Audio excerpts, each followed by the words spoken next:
অনেক সুন্দর পেয়ারা। ভালো পেয়ারা পেতে চাইলে ভালো টেকনিক করে পুরান গাছের ডাল কেটে কলম বানাতে হবে।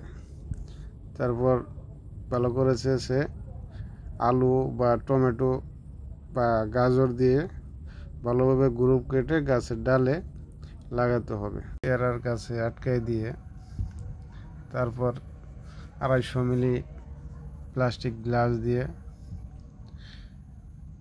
পরে বেঁধে আটকে কিছু গোবর কিছু মাটি একসাথে মিক্স করে ভালো করে দিয়ে পলিথিন দিয়ে বাঁধাই করে রেখে 45 দিন পর এটা খুলতে হবে।